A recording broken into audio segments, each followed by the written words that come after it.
مثلا که وقتی که ما این داروهای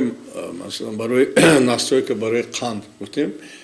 اینجا پیاله قطعی نمینوشید، یک قاشق آشخوری 2 قاشق آب قطعی آمیخته میکنید مینوشید،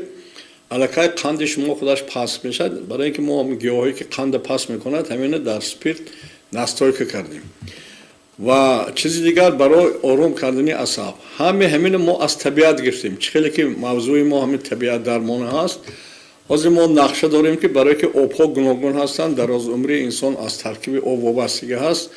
در آسایشگاه دکتر طاهری در ناحیه عینی چشمه‌های طبابتی هست. ما حاضر نقشه داریم که تا آخری سال یک سیخ کارکرد همین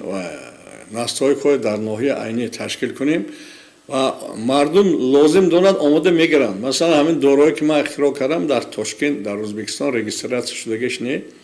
از آن جمله فیرولخی دکتر طاهری، زمش دکتر طاهری. 5 سال باز اکثر مردم ازبکستان آماده اخوجان همینجا خریده میبرند. آدم جوینده یابنده است، شفا یافتیم. پیشنهاد کردن که همکاری کنیم. من اختراع کردم. من تمام دنیا گرفته نمیتونم، پول دنیا جمع کرده نمیتونم. همین برای زندگی کفایه باشد همین خودش جابجا هست. و این نقشه کاری ما البته عملی شده ایستاده است. من حاضر از طرف اوریون بانک شهر دوشنبه هم یک مصلحت شد که چند نفر آدمایی که همین سمت و مبلغای زیاد دارن ما وابسته میکنیم با شما همکاری کنن، استحصالات در تاجیکستان زیاد کنیم و بیرون از کشورم برآورده توانیم. چون که امروز ما همه چیز میبریم میگیم این از خطای اومد، این از روسیه اومد، چرا ما خودمون استحصال خود را جزاند است. الو سلام علیکم. الو سلام علیکم. مرحمت، یگون سوال دارید با ملازور طاهری؟ من با دکتر یک سوال دارم. مرحمت. من یک 4 روز پیش گرده درکاز رفته بازی کنم، یک گرده کمانشه یکتش معده شدگی میگردم، برای من چطور علاقه؟ برادر عزیز، یک تش کلان و یک تش معده من حتما باید شما بینم، چون که این مصلحت ها برای پیشگیری کردن بیماری، برای طبابت خیلی که کلاسیکای تیپ گفتگی بیمار در نزد جاگه بیمار معاین میکنن. شما حاضر فقط یک گرده گفتید، ممکن ارگان های دیگرش خیلی علاقمند هستند و ارگانیسم انسان 2 فیلتر اساسی دارد، یکی جگر دیگرش گرده. و این سیستمی که من امروز ساختم، سیستم سالم گردانی با اصول دکتر طاهری، هزارها آدم شفا یافته ایستادند به شرطی که همون اجرا کنند. یک مثال عادی، من حال بیماری قبول نکردیم. دیروز علاقه یک نفر انتظار بوده است، زنگ زده است که دکتر کار میبینم که من گفتم بیاد من حاضر ده همجا. گفت که من کیسته جراحی کردم، با گفتن که باید من رفته خیمه گیرم، نه که خواهری من کسل سرطان بود نزد شما اومده است، همون نقص شد. من وای ناز نکردیم و راهاشو نشون دادم. خودی همون آدم که اراده داشت از روی همون پیشنهادها توصیه‌ای که من دادم عملی که بعد نقش شده برافت. از بسیار آدم‌ها سوالا کمتر درست میمونن که شما من توبت کرده میتونید. طبیبی هر یک انسان خودش خطی خدا. خب اینجا یک سوال است دکتر محترم، من یک بیمار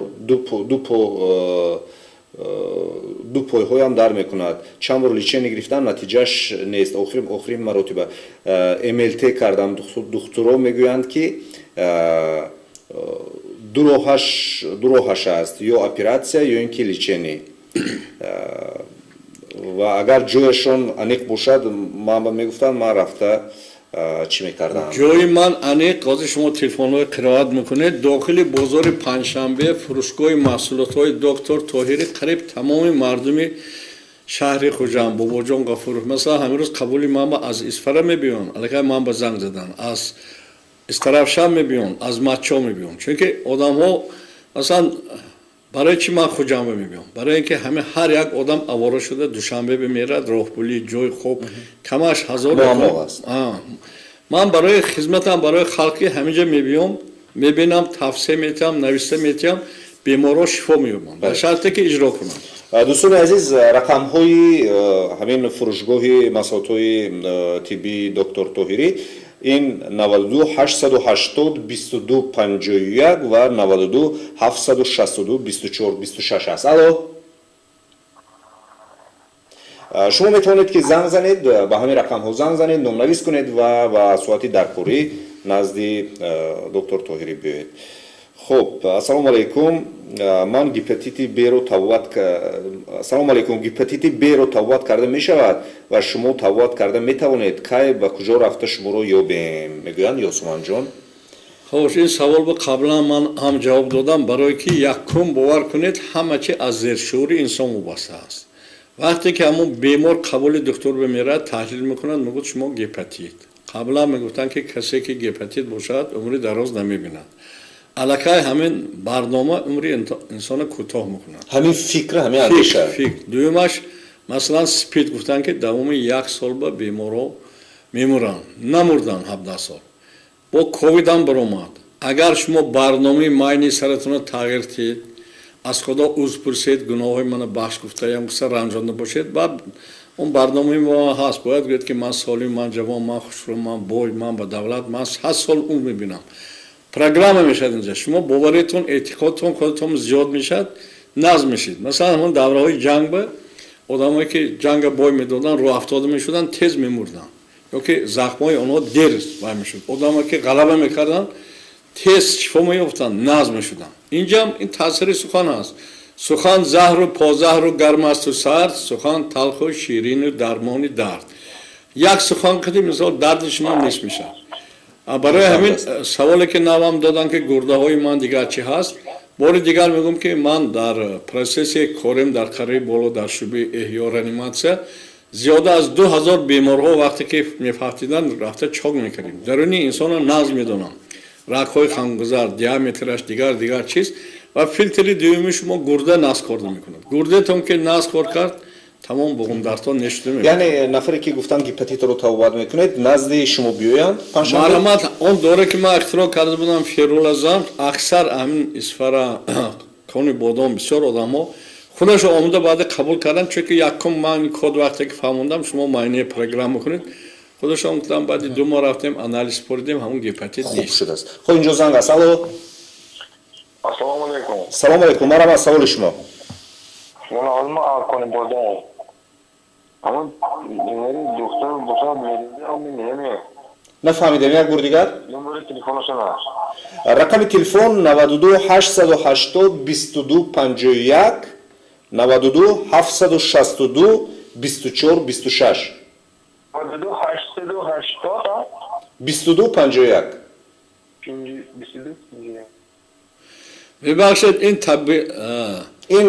تلفن های قبولگو من تلفنم حاضر کشته موندگی من تلفنم اگر مردم بتیام وقتی کسالات کار کردن نمیتونم برای شما به همین رقم ها زنگ زنید و شما میفهمونن که کجا بیایید و میتوانید که معامله خود رو گفته باشید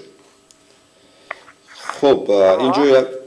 سوال دیگر است سلام علیکم دکتر نمک گردن رو چطور باید معالجه کرد درباره نمک البته من علاقه گفته دادم چون که ارگانیسم خون در گردش 1 دقیقه همین خون دوام 1 دقیقه اگر دل یک مرد هم تو یک کشیش خوردنش به 100 میلی لیتر گویم خون هوا تیادگه 1 منوت به 77 لیتر خون رفته آمده است جای تازه میشدن خون این جگر هست فیلتر یکم دوم فیلتر گرده من یه آدم که حاضر گوشه از من نمک شدگی دوم فیلترش کارش نازنی مثلا چیزی آدم یک چیز توصیه میکنم همون چاینک شما نگر میگیرد تگرش آب میشند نمک ها جمع میشن همین صادقتی شوید تازه شده میرد بدن انسان هم عیناً همه خیلی همون نگر جمع میشد سنگ بارون جمع میشد سخت میشد سنگ ها پیدا میشد دوره یکم این آب نوشیدن آب من از روی توصیه های من اونجا ساده یک چانی لشکر 200 گرم آب آمیخته میکنید همین پگاه بیگاه 2 مرتبه مینوشید حتی یک عالم خارجی گفته است که من بیماری های سرطان طول 3 ماه فقط 3 ماه ساده نوشیدم من شفا بخشیدم نقش شدم گفته من حاضر بیماری میدونم که 5 سال شد ساده دائم نوشیده میستم نه که آدم‌ها تصورات ندارن ساده 5 سال میستن نه که شما میبینید من دکتر یاد دوره مینویسم 500 سومون رفته 500 سومون میگیرید 5 سومون خوشتون نمیبینید که گیرید استفاده برید